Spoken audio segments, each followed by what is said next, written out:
presences that are unseen. How about considering the unseen? Yung hindi nakikita.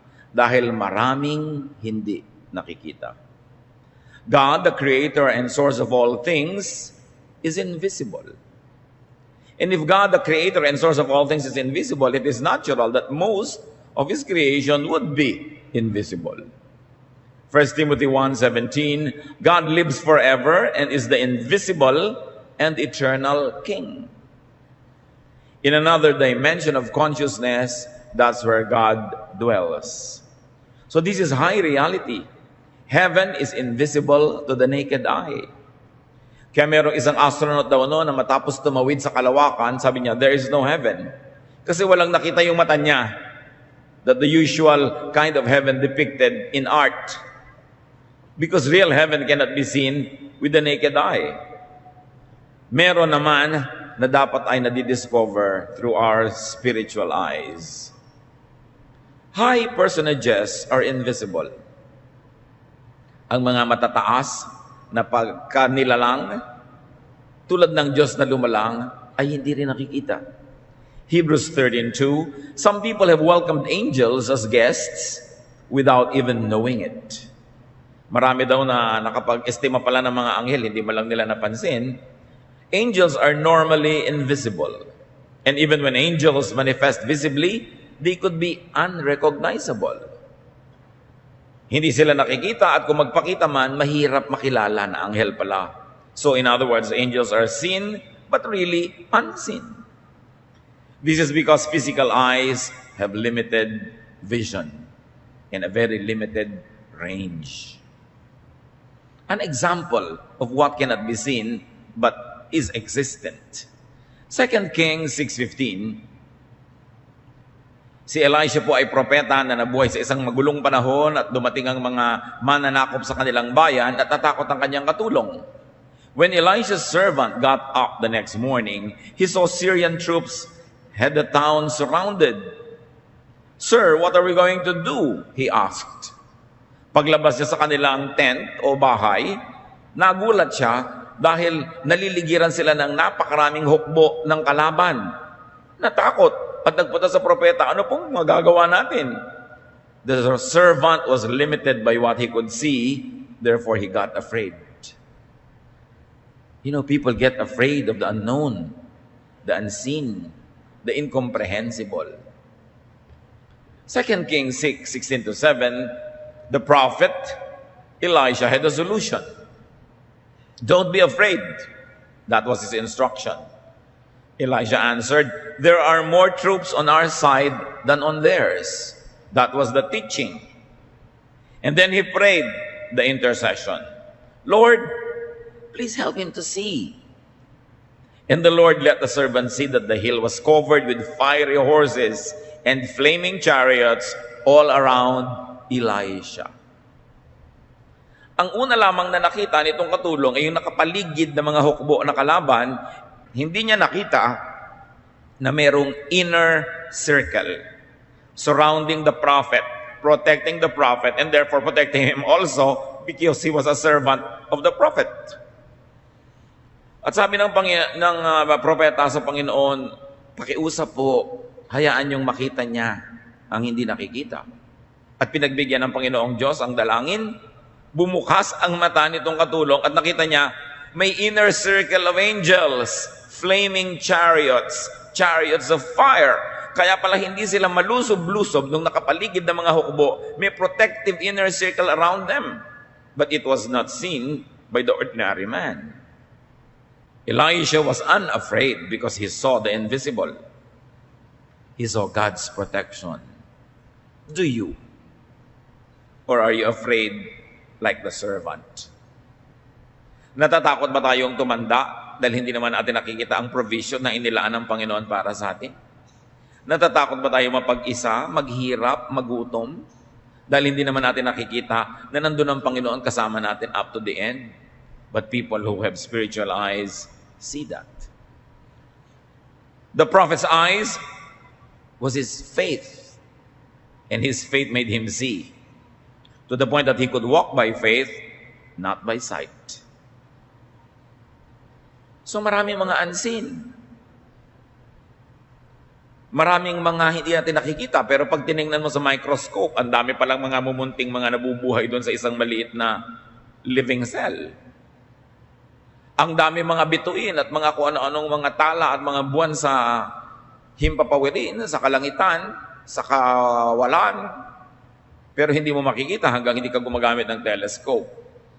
Pero meron, nandun. Hindi lang kita. Ganon din ang Diyos. Ganon din ang pagpapala ng Diyos.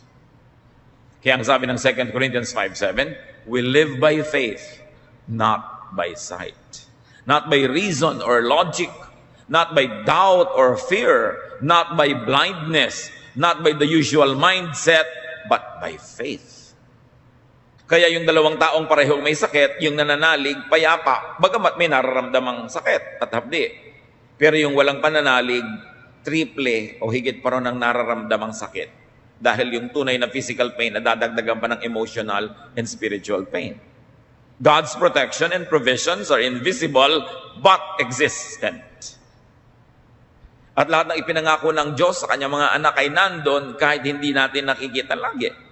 Tulad ng mga ultraviolet rays na hindi natin nakikita, na nakikita pala ng maraming insekto dahil iba ang mata nila.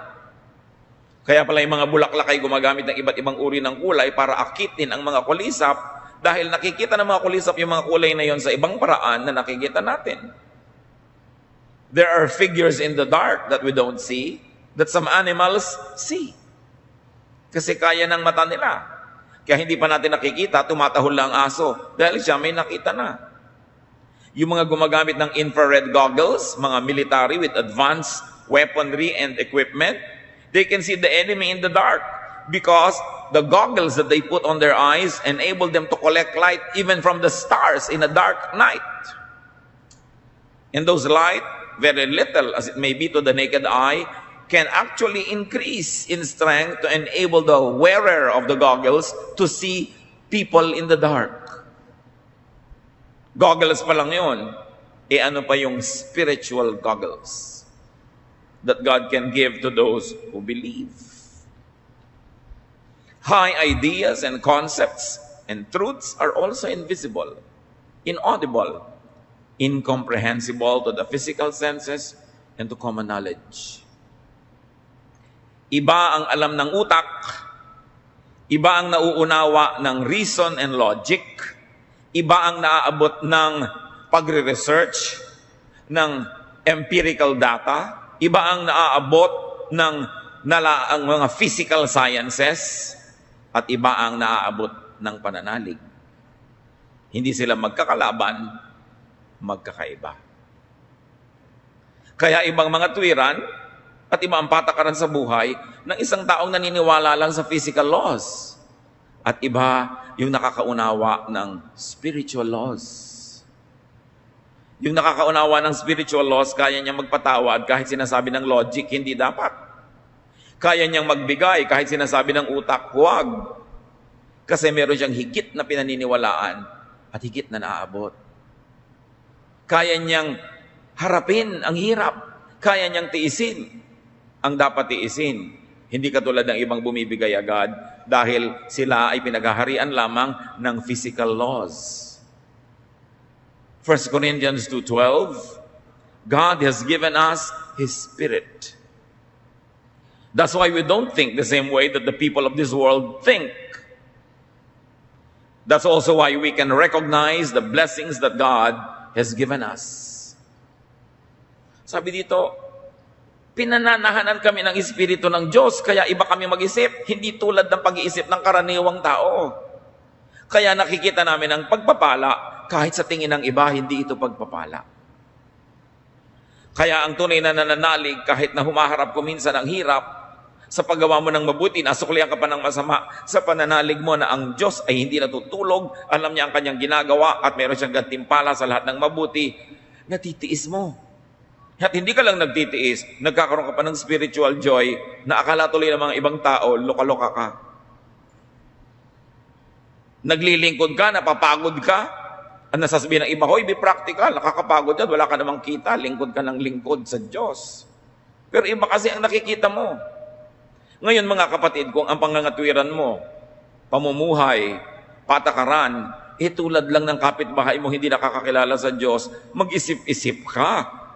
Dahil dapat iba ka. Kung ang galit niya ay galit mo rin, ang inis niya ay inis mo rin, ang iksi ng pasensya niya ay iksi rin ng pasensya mo, mag-isip-isip ka. Baka di ka pa tinatahanan ng Espiritu ng Diyos. Kasi kung nananahan sa iyo ang Espiritu ng Diyos, naiiba ang iyong pananaw. Definitely, you don't become crazy. You don't become foolish. But you are now governed by higher spiritual laws. The laws that tell you that all good will be rewarded, all evil will be punished. That God is just. And you should be good even though people are bad. That you should lay up for yourselves treasures in heaven and not only on earth. That you should obey God even though your logic tells you that you must have other priorities. Yun ang katunayan na tayo nasa Panginoon na. Bagamat wala naman sigurong ganap na nagiging 100% iba, pero dapat naman nakakakita ka na palaki ng palaki ang pagkakaiba mo kaysa isang karaniwang taong hindi naman nananalig sa Diyos o hindi kumakain ang salita ng Diyos. 1 Corinthians 2:14, only someone who has God's Spirit can understand spiritual blessings. Anyone who doesn't have God's Spirit thinks these blessings are foolish. Kaya lang siyempre kung minsan, kahit alam mong blessing, huwag ka nang masyadong maingay, lalo't kung ang nakapaligid ay hindi naman nakakaunawa. Halimbawa, for instance, nagkasakit ka o ang mahal mo sa buhay, pero yung spiritual eyes mo see that this illness is really a blessing. That this illness will probably stop you from continuously doing something wrong, or this illness will turn out to be good, or it will result in something good. Pero may mga unbelievers around you, people who are not subscribing to the same concept. Huwag mo na sabihing, blessed na blessed ako kasi nagkasakit ako. Kasi talagang iisipin nila na nasira ka ng bait. You cannot speak that language in the presence of those who do not speak it. Kaya kailangan, isinasaalang-alang din natin sila.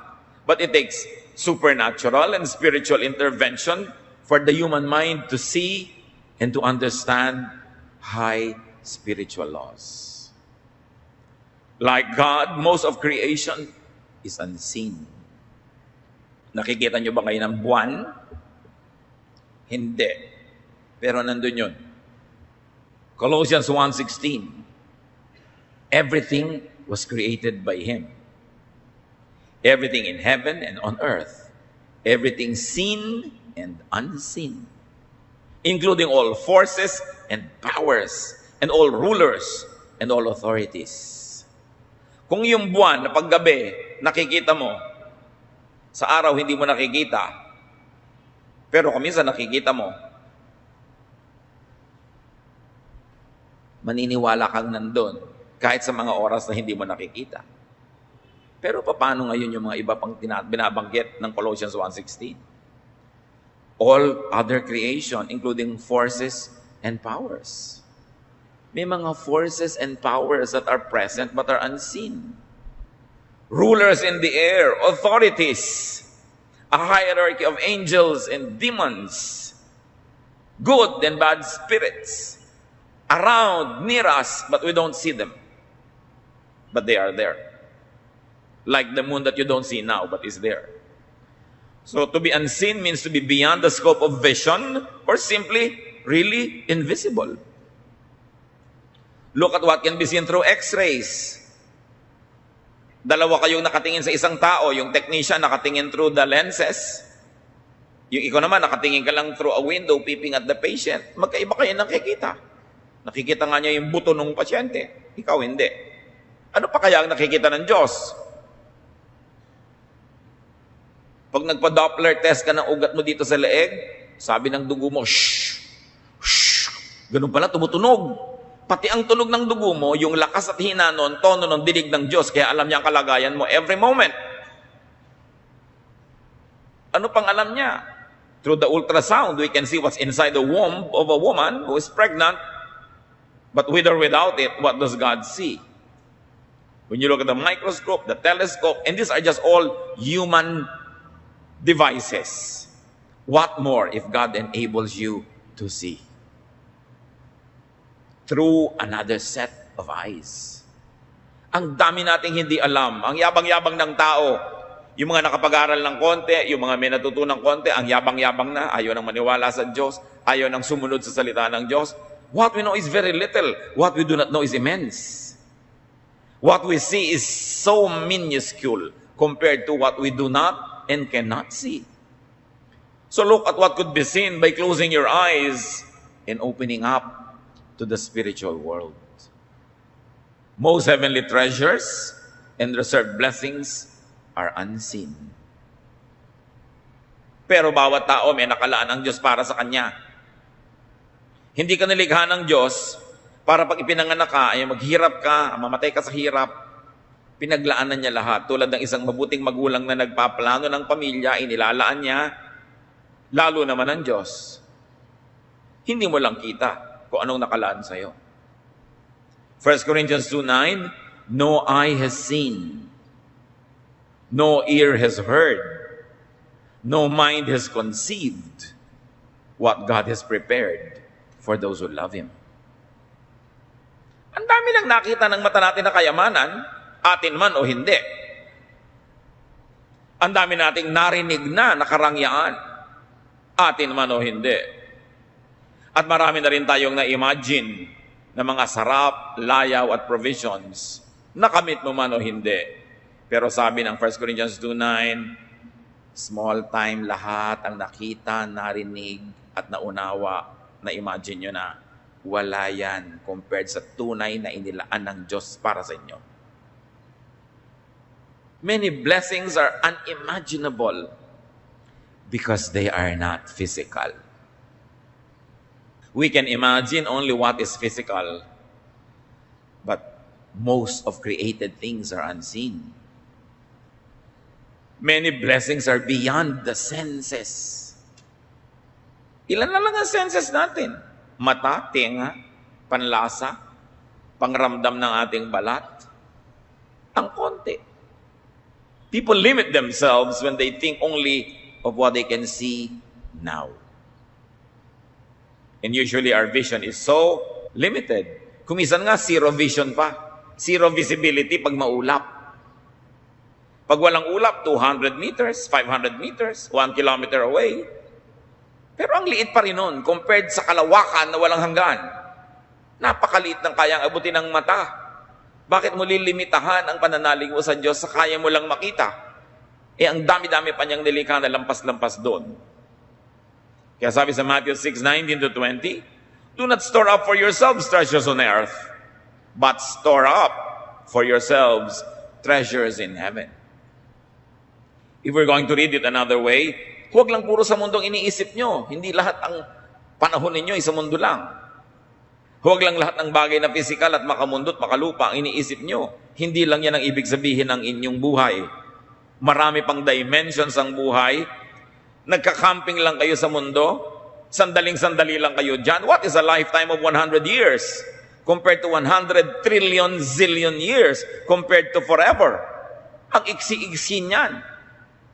Huwag kayong sobrang ma-attached. Huwag niyong sasaktan ang inyong kinabukasan, ang inyong eternity dahil sa ilang saglit ng buhay dito sa mundo. Huwag niyong ibenta, isang lang inyong kaluluwa para lang sa mga panandaliang saya. Huwag niyong hayaan na masira ang relasyon sa Diyos dahil lang sa mga panandaliang mga paglilibang. So what do? We've got to see the unseen. How do you see and touch the unseen? First of all, have faith. Madaling sabihin, hindi ganun kadaling mangyari. Faith transfers things from the spiritual to the physical world. Dahil maraming bagay na nandun sa spiritual world na unseen, it is only through faith that you could get it from there to bring it to here. Like healing. Healing is abundant in the eternal spiritual world. But how do you take healing from there and bring it to your sick bed? Like joy. How do you take joy from the endless bank account of God? How do you withdraw from there so that the money transfers to your account here. Kuminsan madali, o order ka lang tatawag ka sa telepono, darating na yung nakita mo sa TV, de-deliver sa bahay mo, yung papatanggal ng mga taba, darating yan. Diba? May nakita ka sa internet, meron kang shopping cart, click ka lang ng click, swipe mo yung credit card mo, darating sa'yo yan. Binibili mo lang kasi from the physical world, palipat lang ng address to another physical world address. But how do you get from the other world? How do you get joy na hindi nabibili sa supermarket? How do you get happiness? How do you get serenity and peace? You have to get it through faith. To buy, to procure, to get, to withdraw from eternity, there is only one currency: faith. Kaya ang walang pananalig ay dahok kahit maraming pera. At ang maraming pananalig ay marangya, mariwasa, kahit walang physical money. Physical money buys only physical things. But spiritual money, faith, can move mountains. Faith heals. Faith lifts up. Faith fills all the void and the emptiness of this material world. Faith, in fact, brings you to another dimension of consciousness. Kung meron ka dapat na pera sa bulsa, mas lalong dapat may faith ka sa iyong puso. Kung iniingatan mo ang iyong pera at pinapalago mo, dapat lalong gawin mo yun sa faith. Kung nagsisikap ka na dumami ang pera para maraming mabili sa physical world, na ang liit-liit naman ng planetang ito, mabili mo mang lahat, maliit pa rin, lalong dapat ka magsikap na palakasin yung exchange rate ng faith mo. Kasi kanya-kanyang exchange rate din yan. Kung ang konti-konti ng faith mo, ang baba ng exchange rate, ang konti ng nabibili. Pero pwede mong pataasin yung value ng iyong faith. Faith is the medium, the bridge between the two spheres of reality. May isang tulay para makarating sa spiritual world, para paratingin mo ang iyong mga hinaing, hiling at dasal. At yun din ang tulay para makarating sa iyo lahat ang iyong hinihingi. That bridge is your faith. Faith bypasses the brain and its limits. You must bypass the brain. Because if you will operate only on logic, only on thought, only on reason, ang konti ng pwede mong makamit mula sa nilikha ng Diyos. Faith makes the unseen visible and real. Hebrews 11:27, because of his faith, Moses left Egypt. Moses had seen the invisible God and wasn't afraid of the king's anger. You see, Moses left Egypt. It was the result of his seeing God. What do you live when you see God? Anong ibig sabihin kay Moses na iwan ng Ehipto? Doon siya lumaki. Prinsipe pa nga siya doon. Yun lang ang mundong kilala niya. Para pangunahan ang mapapakatigas sa mga ulo na halos 2 milyong katao na wala namang baon, walang makain sa daan, patungo sa promised land. Ang iniwan niya, leading a very organized Egyptian civilization, kasi itong mga ragtag tribes of Israel, he had to bring across the desert, full of complaints, full of ignorance, full of hard-headedness. Anong mapapala niya? Ang nagpagawa lang noon dahil nakita niya ang Diyos. Tayong mga nakakakita sa Diyos, may mga nagagawang hindi mo gagawin kung ang susundin mo lang utak mo. Mga nagagawang dakilang mga gawain, mga dakilang kahit kuminsan na ipagpapakasakit. Great accomplishments because seeing God enables you to be like God in some way. Faith makes one see God, not reason. Although reason is also a way of knowing an aspect of God, I believe that science will be God's probably last prophet to reveal himself to people. But science is very limited because it's physical. Faith empowers. Faith emboldens. You know that faith solidifies liquid? Bakit nakapaglakad si Pedro sa tubig? Naging solid ang lahat ng tutungtungan niya because of his faith. At nung nanghina ang pananalig, naging liquid uli, lumubog na naman siya. Faith solidifies liquid and gas. That's why even unseen elements could be seen by those who believe. Faith turns into work, like in Moses. Faith turns into action. Kaya kung puro na lang tayo daldal, wala naman tayong ginagawa, hindi faith yun. Akala mo lang. Kaya dapat sinusuri ang sarili. The highest activity of man, develop and strengthen your faith. Because it is your bridge to the divine. It is also the channel through which the divine could bless you. As you have faith, so you could be blessed. Work this out yourself. Nobody can develop your faith for you. There is no manual that will tell you how. Kanya-kanyang kapa, kanya-kanyang sikap. Pero ang mahalaga, binigyan tayong lahat ng Espiritu ng Diyos ng panimula, puhunan.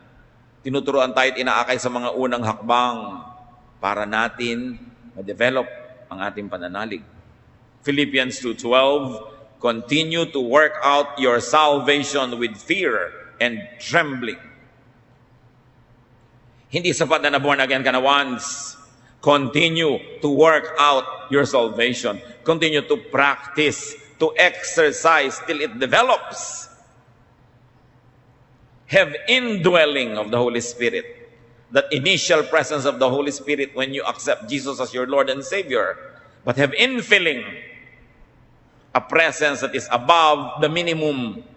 A presence that keeps growing to the point that you can see more and do more and understand more and have anointing. That special empowerment of God for you not only to see but also to be seen. For you not only to hear but also to speak and be heard.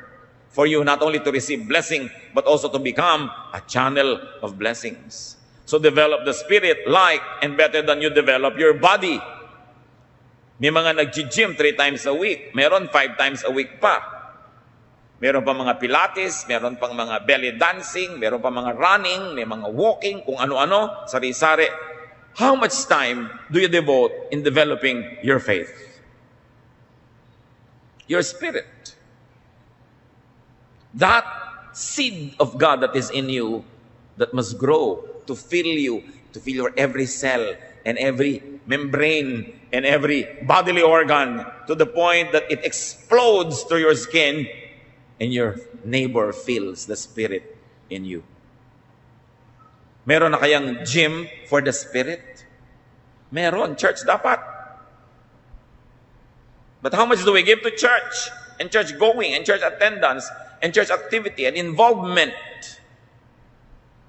The fellowship that is headed by Jesus Himself. Dapat ang laki-laki ng ating involvement. Kasi yung spirito natin ang nakataya. Pero bakit sobrang pag-aalaga ng katawan?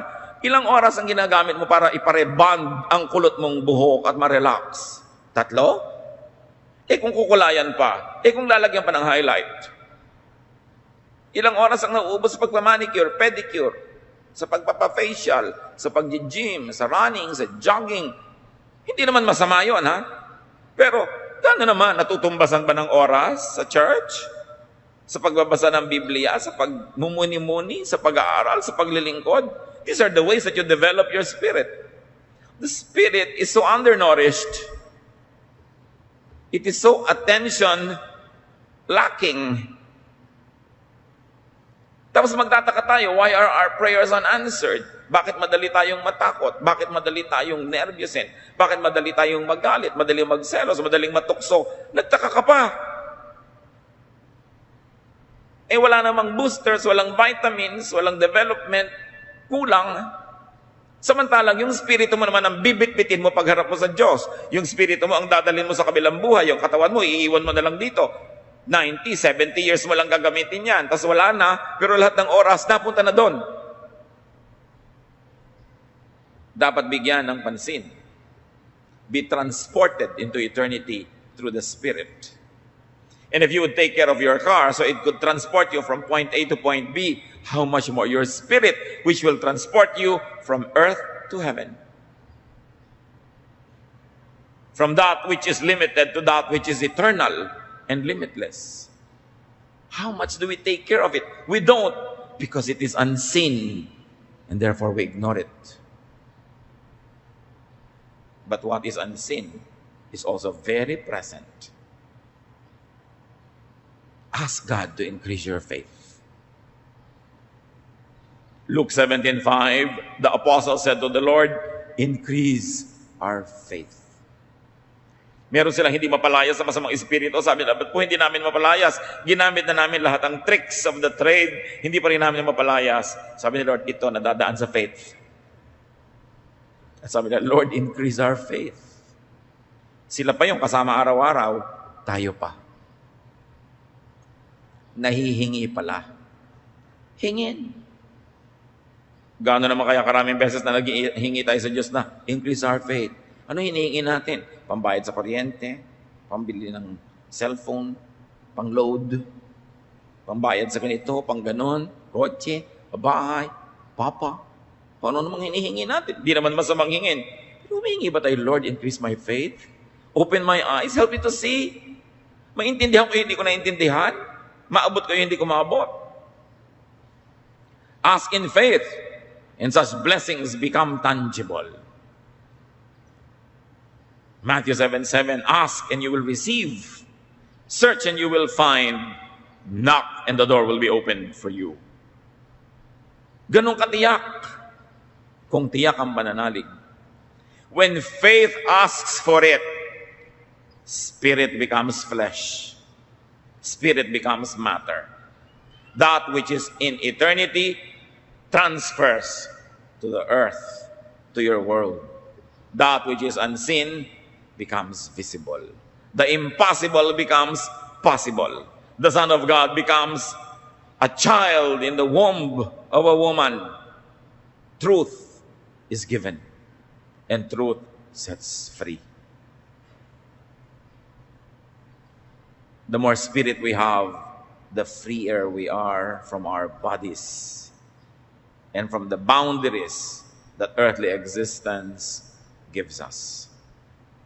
James 4:2-3, you do not have because you do not ask God. And when you ask, you do not receive because you ask with wrong motives. Wala kayo kasi hindi kayo humihingi. Ngayon, hingi kayo ng hingi, wala pa rin kayo natatanggap, mali naman kasi ang motibo nyo. So bad faith, even bad faith will not get anything from God. How else do you see and touch the unseen?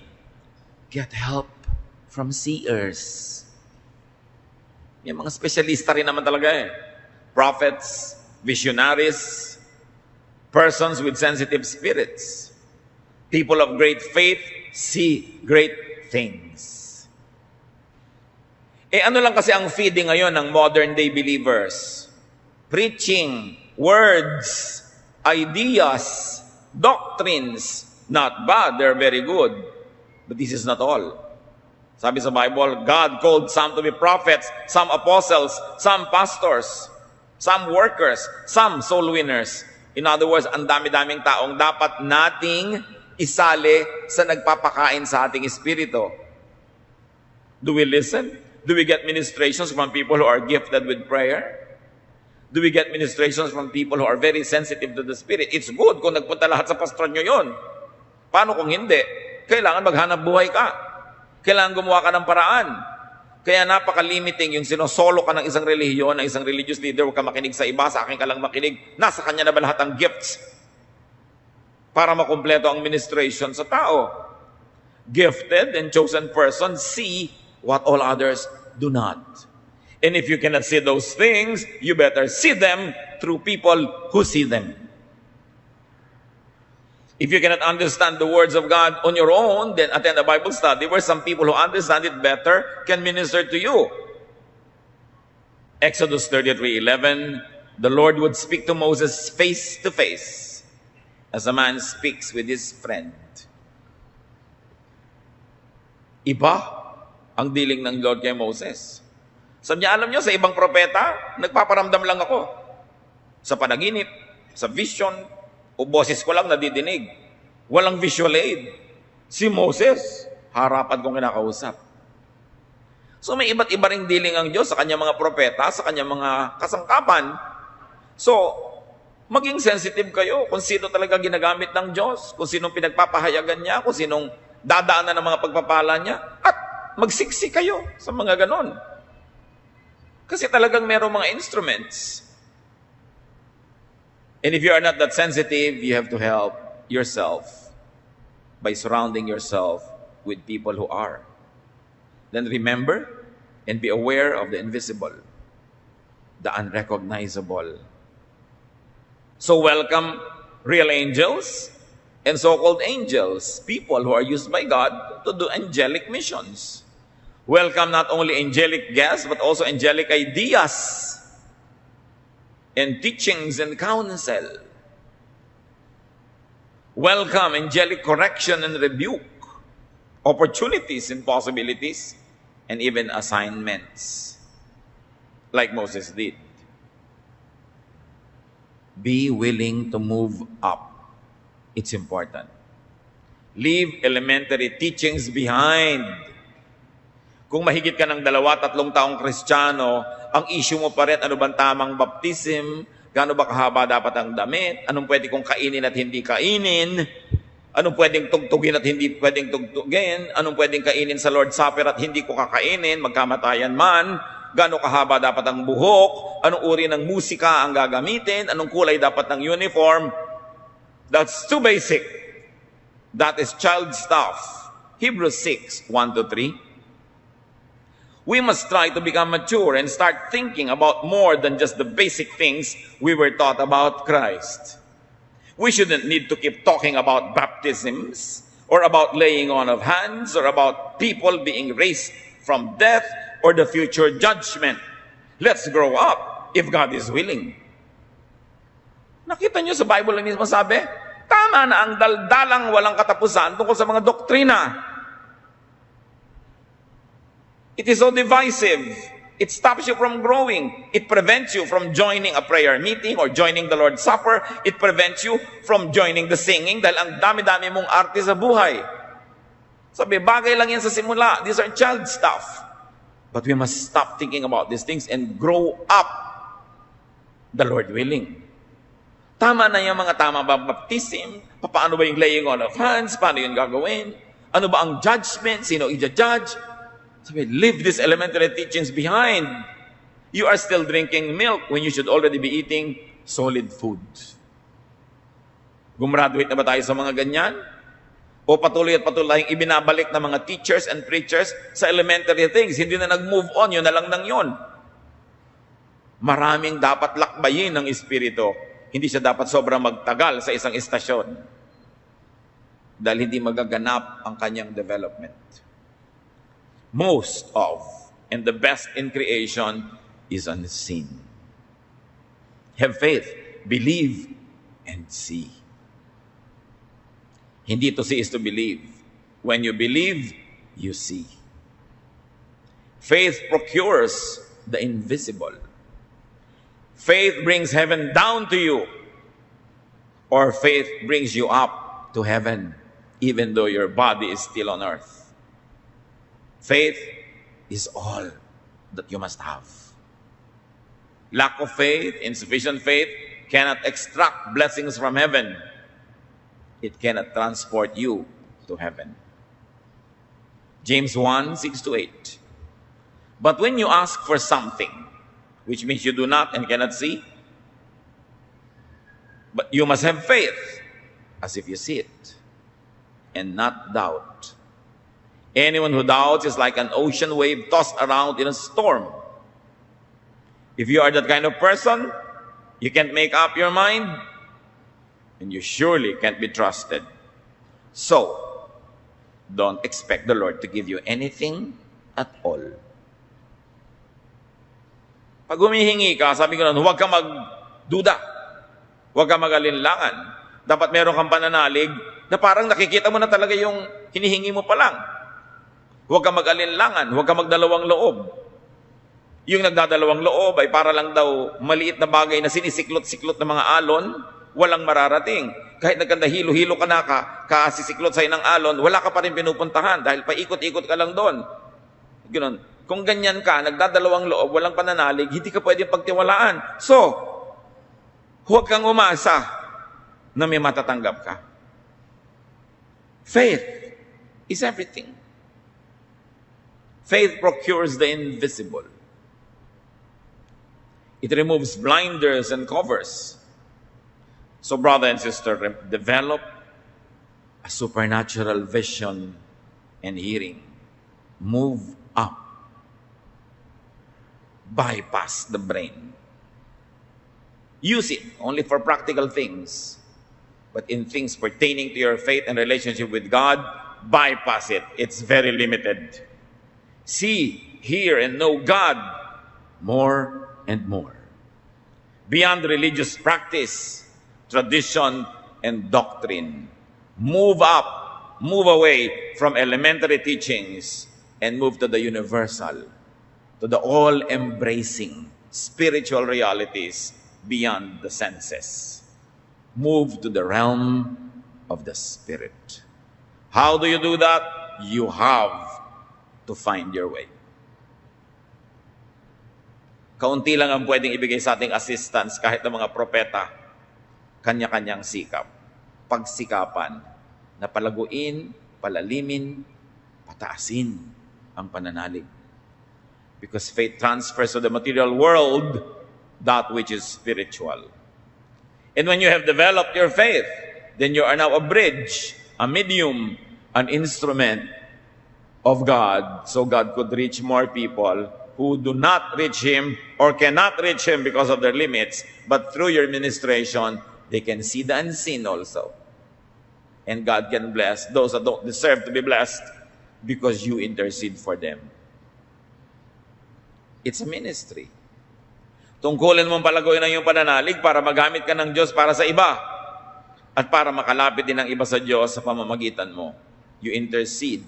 You stand in the gap, the big gap between heaven and earth. You fill that gap with your faith, and humanity gets to hold the hands of God through you, who holds the hand of God on one hand and the hand of man on the other, like Jesus, who is God and man. Therefore, could be a channel. Faith gives us a preview, a pre-feel, a pre-experience of eternity. Pag may pananalig ka, marami ng patikim ng langit na nararamdaman mo. Lalo ka tuloy ginaganahang manalig at lalong lumalakas ang iyong pananalig.